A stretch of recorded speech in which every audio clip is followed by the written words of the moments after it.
Un encuentro con su palabra, porque secase la hierba, marchitase la flor, mas la palabra de Dios permanece para siempre. Con ustedes, el doctor José Ricardo Arias Quintero.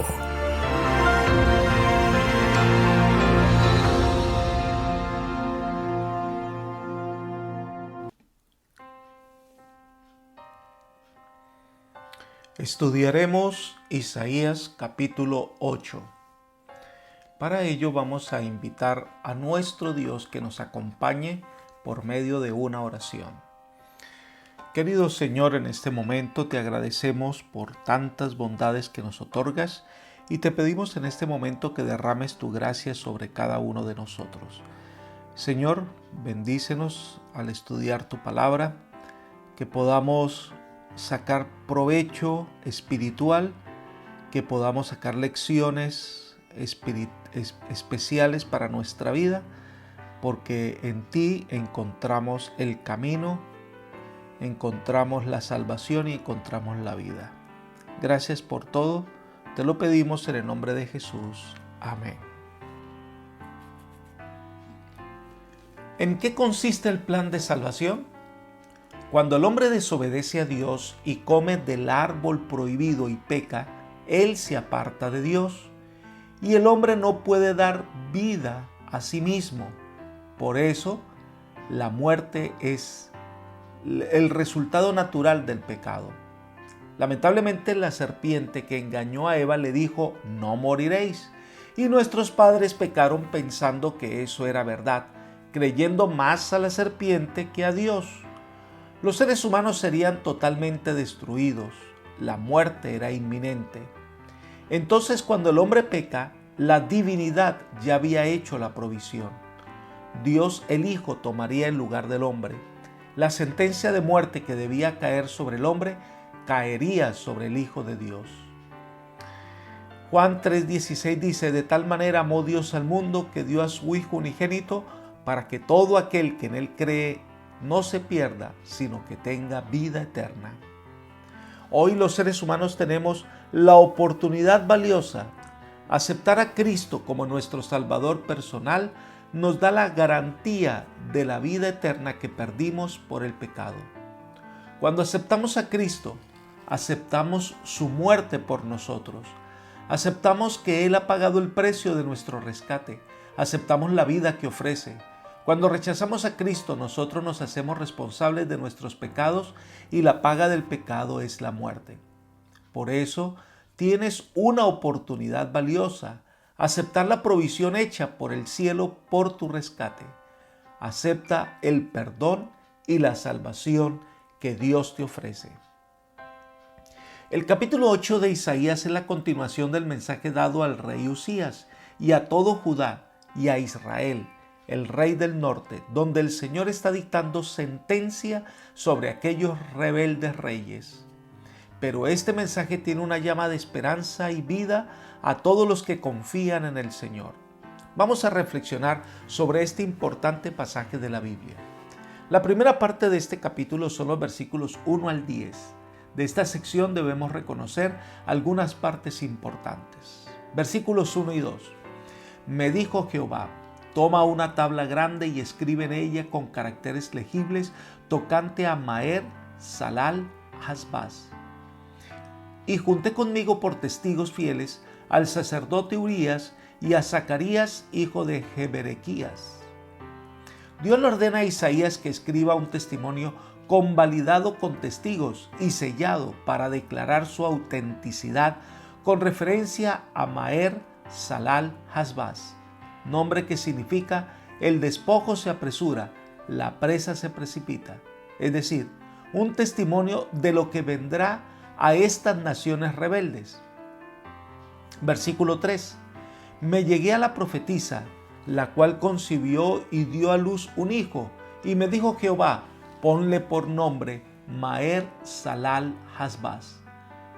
Isaías se allega a su esposa, reconocida también como una profetisa, y tienen un hijo, y Dios le dice que le coloque el nombre de Maher Salal Hasbaz, que va a servir como testimonio de la palabra de Dios. Recordemos que Isaías tuvo 2 hijos. Uno, el mayor, se llamaba Sear-Jesub, el remanente volverá.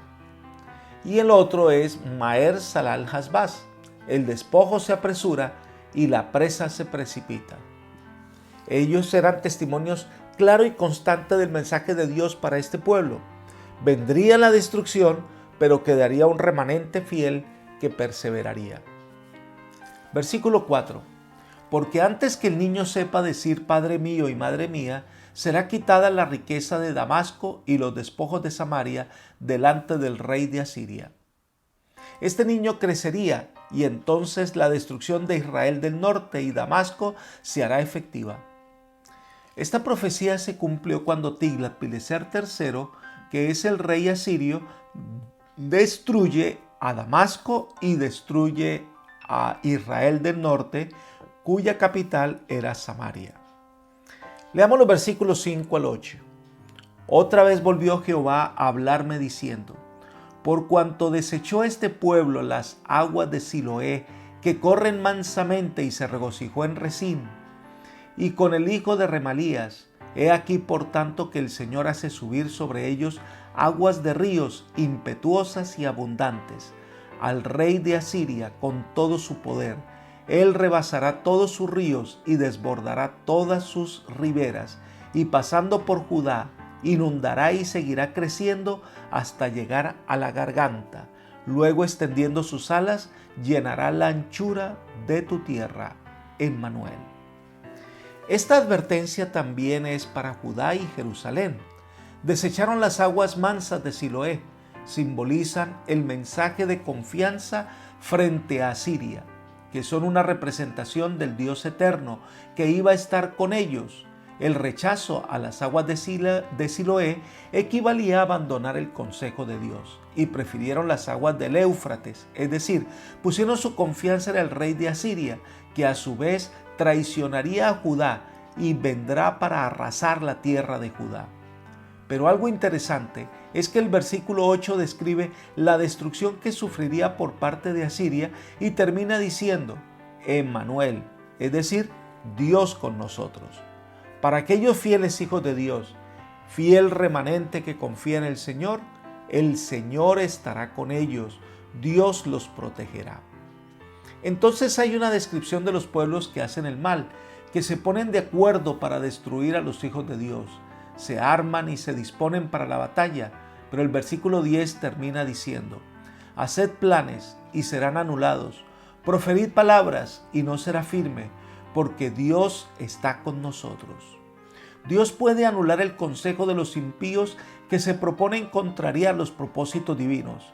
Y más adelante la Escritura nos cuenta de reyes que confiaron en el Señor, que fueron rodeados por el enemigo, como es en el caso de Ezequías, que estaba rodeado por el gran ejército de Sennacherib, y entonces estimuló al pueblo con las siguientes palabras inspiradoras: esforzaos y animaos, no temáis ni tengáis miedo del rey de Asiria, ni de toda la multitud que con él viene, porque hay más con nosotros que con él. Con él está el brazo de carne, pero con nosotros está Jehová nuestro Dios, para ayudarnos y pelear nuestras batallas. Y el pueblo tuvo confianza en las palabras de Ezequías, rey de Judá. Segundo de Crónicas, capítulo 32, versículos 7 y 8. Así que la destrucción era inminente, pero al confiar en el Señor, Dios en una sola noche destruyó a sus enemigos. Dios está a nuestro lado. No podemos temer lo que vaya a fraguar los hombres en nuestra contra. No debemos temer a nada que el enemigo planee en contra nuestra. Dios está con nosotros. Dios es nuestro escudo, nuestra fortaleza, nuestro auxilio. Dios a nuestro lado, nada debemos temer. La segunda sección de este capítulo son los versículos 11 al 15. Esta es una revelación que Dios le hace a Isaías, en donde le muestra su poder y su bondad. Leamos el versículo 11. Porque Jehová me habló de esta manera con mano fuerte y me advirtió que no caminara por el camino de este pueblo diciendo: No llaméis conspiración a todas las cosas que este pueblo llama conspiración, ni temáis a lo que ellos temen, ni tengáis miedo. El Señor le dice a Isaías, y éste repite las palabras del Señor al pueblo: no debéis caminar por donde este pueblo camina, no debéis tomar las decisiones que este pueblo toma. No necesariamente lo que piensa la mayoría es lo mejor. No siempre el camino que toma la mayoría es el mejor camino.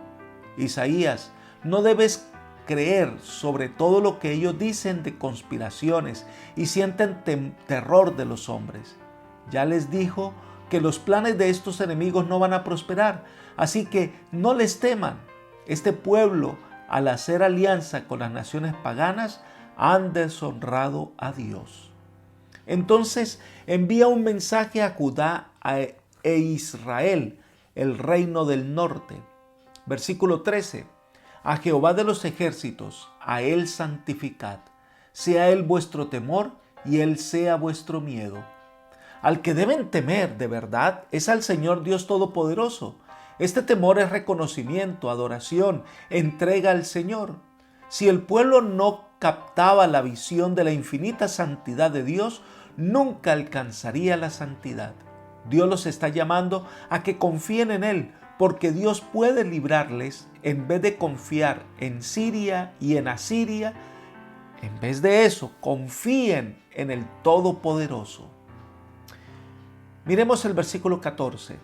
Entonces Él será por santuario, pero a las dos casas de Israel por piedra para tropezar, por tropezadero para caer y por lazo y red al morador de Jerusalén. Él es santuario, es decir, en el Señor encontrarán refugio que los preservaría del peligro. Isaías deseaba que el pueblo dejara de mirar las cosas terrenas y que dirigiera su vista a Dios. Saben, amigos, Dios es nuestro refugio, Dios es nuestro santuario ayer, hoy y por siempre. Levantemos la mirada de este mundo y contemplemos a nuestro Hacedor. Pero Dios, que debería ser refugio, se convierte en piedra de tropiezo. Eso nos recuerda la construcción del santuario de Salomón. Entre todas las rocas había una que no encajaba en los planos. Fue puesta a un lado, fue desechada, era un estorbo a los planes de los constructores. La gente tropezaba con esa piedra. Pero cuando llegó el momento de colocar la piedra, que era el fundamento principal de todo el edificio, no encontraban una roca que encajara hasta que la que fue desechada, esa roca la tomaron y encajó perfectamente. El apóstol Pedro dice que esa roca es Cristo. La gente no lo considera importante para sus planes. Parece que Cristo no encaja en sus objetivos. Parece que Cristo es un tropezadero. Pero cuando buscamos el fundamento para nuestra vida, cuando queremos edificar un carácter recto, cuando queremos buscar algo que le dé sentido a nuestra vida, a nuestra existencia, entonces Cristo encaja perfectamente. Esta nación desechó a Dios, el único que podía librarles de los enemigos. Las consecuencias vendrán por rechazar el poder de Dios. Pero también se dice que es un lazo y una red, es decir, es una trampa.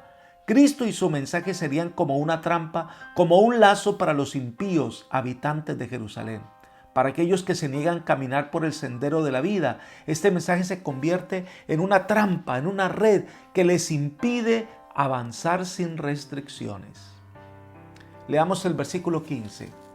Muchos de entre ellos tropezarán y caerán y serán quebrantados, se enredarán y serán apresados.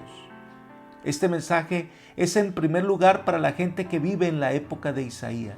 Pero en todas las épocas, los que se rebelan contra Dios y su ley, cuando rechazan las advertencias de la santa palabra de Dios, aquellos que por falta de discernimiento no reconocen el mensaje de Dios, con frecuencia hacen que esos mensajes sean un motivo de tropiezo para los que están bajo su influencia. Nadie necesita caer en el lazo si tiene percepción espiritual y ama la verdad. Y la tercera parte de este capítulo son una cantidad de consejos que Isaías ahora imparte a sus discípulos referente a la necesidad del pueblo de Israel. Versículos 16 al 22. El primero de ellos de estos consejos está en el versículo 16. Ata el testimonio, sella la instrucción entre mis discípulos. Esta es la tarea de Isaías, una referencia a la costumbre que los documentos serían enrollados y atados y el nudo se colocaba el sello validando su autenticidad. Isaías había presentado el mensaje de Dios para el pueblo, había presentado el mensaje de vida. Este testimonio debía ser cuidadosamente conservado, quedaba como testigo contra la rebelión de Israel y Judá. Dios nos ha dado su ley, la escribió con su propia mano, porque esta es vida para la humanidad. La ley de Dios debe ser conservada como testimonio claro para todas las edades. El versículo 17 es una declaración especial. Dice: esperaré pues a Jehová, el cual escondió su rostro de la casa de Jacob. En él confiaré. El profeta sabe que Israel se apartó de Dios. El rostro de Jehová no está en ese pueblo. Ya ese pueblo no encuentra al Señor. Pero Isaías espera en el Señor y confía en el Señor. Esta es su respuesta personal. No importa lo que otros puedan hacer. El profeta afirma su propósito de obedecer a Dios, de confiar en Él y hallar en Él su fortaleza. Versículo 18. He aquí yo y los hijos que me dio Jehová somos por señales y presagios en Israel, de parte de Jehová de los ejércitos, que mora en el monte de Sión. La vida de Isaías era un testimonio viviente del mensaje de Dios. Isaías significa Jehová salvará. La salvación está garantizada en Jehová. El primer hijo de Isaías era Sear-Jesub, un remanente volverá. Este nombre significa que un remanente será salvado. El segundo hijo es Maher-Salal-Hasbaz. El despojo se aproxima, la presa se precipita. Anunciaba el castigo que se avecinaba sobre los que rechazaran la gracia de Dios. Pero para los fieles hijos de Dios, el niño Emmanuel, Dios con nosotros, era la seguridad que Dios daba a su constante presencia entre ellos. Versículos 19 y 20 dice: si os dicen, preguntad a los encantadores y a los adivinos que susurran hablando, responded, ¿no consultará el pueblo a su Dios? ¿Consultará a los muertos por los vivos? A la ley y al testimonio. Si no dicen conforme a esto, es porque no les ha amanecido. El profeta está desafiando la infatuada idea del pueblo que en vez de consultar al Dios vivo, al Dios del cielo, va a consultar a hechiceros que según eso van a hablar con los muertos. Los muertos, muertos están. Los muertos nada saben, ni tienen más paga en todo lo que se hace debajo del sol, dice el sabio Salomón en Eclesiastés. Los muertos no hablan, los muertos no se comunican con los vivos. ¿Realmente entonces a quién están consultando? Al engañador de todos los tiempos, a Satanás. Por eso estas personas desechan la ley, desechan el testimonio, viven en oscuridad, no les ha amanecido. El amanecer ocurre por el oriente y el oriente es el símbolo de Cristo. Así que lo que está diciendo es que ellos prefieren la oscuridad que a Cristo, al destructor en vez de aquel que edifica. Por eso la destrucción que viene sobre Israel es inminente, no porque Dios quiera que ocurra, no porque Dios se ha encaprichado en destruir a Israel, no, es porque el hombre, en vez de confiar en Dios, se precipita por el camino de la muerte. Las consecuencias de no confiar en Dios son evidentes, versículos 21 y 22. Pasarán por la tierra fatigados y hambrientos, y acontecerá que, a causa del hambre, se enojarán y maldecirán a su rey y a su Dios, levantando el rostro con altivez, y mirarán a la tierra, y aquí tribulación y tinieblas, oscuridad y angustia, y quedarán sumidos en las tinieblas. Este pueblo pasará por momentos de angustia, momentos de fatiga y dolor, pero en vez de reconocer su pecado, antes se levantan y maldicen a Dios y culpan a Dios y a los dirigentes del pueblo por lo que está pasando, pero no reconoce que ellos son desobedientes. En la visión profética inspirada, Isaías contempla brevemente el futuro, el tiempo de la primera venida de Cristo, cuando muchos hombres no quisieron reconocer al Señor. Y así será el final del tiempo. Los hombres rebeldes no quieren conocer que deben ser guiados es por Dios, y entonces traerán consecuencias terribles que terminarán con la destrucción de todos los impíos y el establecimiento del reino de Dios. Pero en vez de reconocer su pecado, le echan la culpa a Dios, maldicen a Dios y persiguen al pueblo de Dios. Qué terrible es la consecuencia de hombres que no quieren reconocer la gracia divina. Dios nos ha dado a nosotros suficientes evidencias de su amor y su bondad. Por eso la apelación de hoy es: confía tu vida a Él. Él está a tu lado. No confiemos en el hombre, ni en las cosas que el hombre ha levantado, como la hechicería, la brujería, la cartomancia. Esto nunca llevará a la vida, siempre nos guiará por sendas de muerte. Por eso, ven a refugiarte en el Señor, ven a entregar tu vida al Señor, ven para que veas en tu vida el amanecer de una verdadera existencia.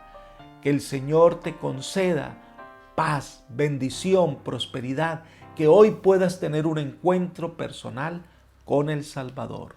Es mi oración hoy por ti. Amén.